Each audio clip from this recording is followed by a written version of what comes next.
BFM Business partenaire. Sommet BFM Patrimoine, 4e édition sur BFM Business. Et oui, c'est donc le 21 juin prochain que l'on se retrouvera tous ensemble au Carrousel du Louvre avec l'ensemble des chambres syndicales qui représentent les conseillers en gestion de patrimoine, avec aussi les professionnels du droit et du chiffre. Un grand rendez-vous qui se tiendra donc au Carrousel du Louvre et qui, comme à chaque fois, eh bien, amène nos partenaires à nous accompagner dans les semaines qui précèdent l'événement pour illustrer tel ou tel aspect de la gestion de patrimoine ou de l'investissement. Notre invité ce matin, Nicolas Villette. Bonjour. Bonjour, merci de m'accueillir. Pour BNP Paribas, épargne, retraite et entreprise. Alors, on ne coupe pas à la traditionnelle entame de cet entretien, qui est de rappeler un petit peu qui est votre maison et quelle est votre proposition.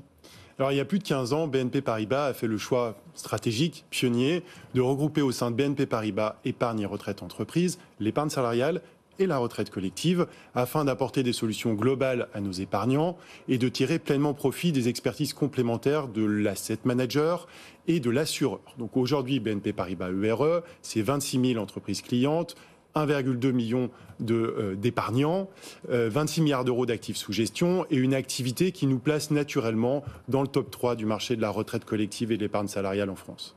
Alors rentrons justement dans cette épargne salariale et de l'épargne de retraite collective. On a quand même vécu une période particulière, 2 ans de crise sanitaire. Quels sont les principaux enseignements, les principaux constats que vous faites de cette période et de l'évolution qu'elle a peut-être entraînée sur ce marché de l'épargne salariale? Alors tout d'abord, j'aimerais rappeler ce que c'est que l'épargne salariale. L'épargne salariale peut être définie par 4 éléments principaux. Premièrement, c'est une épargne populaire. Il y a 1 salarié sur 2 du secteur privé en France qui dispose d'un plan d'épargne salariale. Et pour nombre d'entre eux, c'est leur seul contrat d'épargne financière. Deuxièmement, c'est une épargne collective. On y accède grâce à un dispositif mis en place par l'entreprise dans un cadre social, fiscal avantageux. Troisièmement, c'est une épargne de partage de la valeur. Ce qui est investi sur les dispositifs, c'est le fruit du travail dans l'entreprise. Et quatrièmement, c'est une épargne qui s'adapte à vos projets. 2 poches principales, la poche plan d'épargne entreprise, votre épargne est disponible au bout de 5 ans pour financer vos projets, et la poche retraite, qui sert à venir constituer un revenu complémentaire disponible à la retraite, et évidemment avec des possibilités de sortir en anticipation, soit pour des projets de vie, mariage, naissance d'un 3e enfant, acquisition résidence principale, ou faire face à des coups durs, comme le décès d'un conjoint ou une situation de surendettement. Cette épargne, elle est dynamique et résiliente. Et on l'a vu l'année passée, quand on regarde 3 enseignements. D'abord, les épargnants prennent la main sur leur dispositif. On le voit aux versements volontaires qui sont en très forte augmentation, plus 24%. Ils prennent la main, ils choisissent les supports sur lesquels ils veulent investir. Deuxième enseignement, c'est la place toujours plus forte occupée par l'intéressement. L'intéressement, c'est la première poche au sein de l'épargne salariale et ça permet de motiver, d'engager les salariés autour de critères financiers et extra-financiers définis par l'entreprise. Et enfin, c'est l'élargissement de la base de l'épargne salariale, plus 6% malgré la crise sanitaire en taux d'équipement des entreprises, c'est même plus 10% sur la poche retraite. Et c'est valable pour tout le monde ou est-ce que y a une segmentation en fonction de la taille de l'entreprise? En clair, est-ce que les PME ont le même profil que les grands groupes? Alors, il y a une dynamique qui est partout, mais on voit un taux d'équipement qui est déjà très élevé sur les grands comptes et qui est en cours d'augmentation sur les PME. Ce taux, il progresse significativement et il va continuer à progresser en 2022 en lien avec le bon résultat des entreprises. Alors, on sait que cette épargne salariale, elle dépend d'accords, etc. et que tout le monde n'est pas obligé.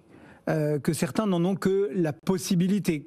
Comment ça se passe là? Est-ce que la dynamique se met en place? Est-ce que les gens sont convaincus? Est-ce que les gens savent?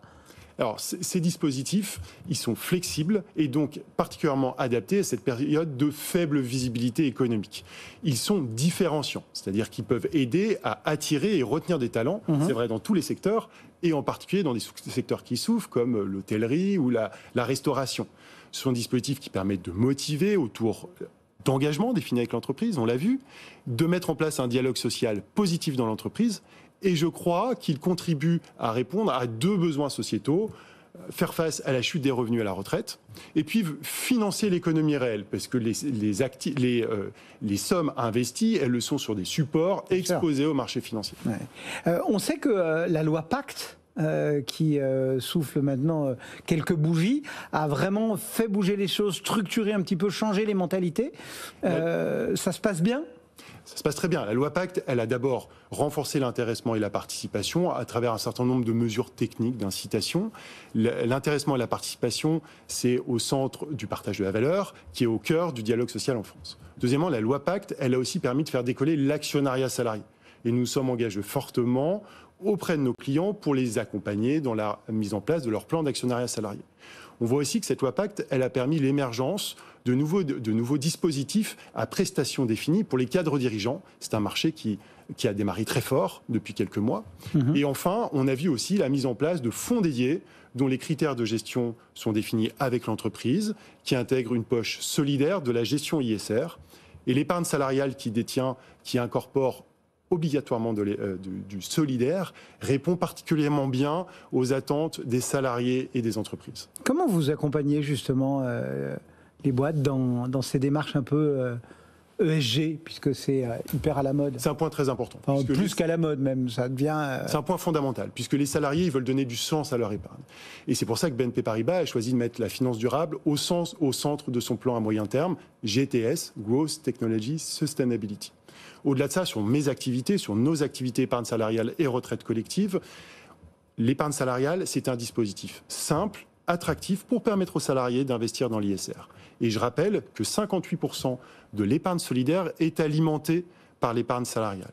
Chez BNP Paribas URE, nous avons mis en place un partenariat avec 27 entreprises et associations du monde solidaire, actives dans des domaines variés comme l'insertion par le logement ou l'insertion par l'emploi. On sait que parfois, le dispositif est là. Les avis arrivent, soit par la poste encore un peu, soit beaucoup sur Internet, etc. Mais que le salarié, il n'est pas forcément hyper au taquet, etc.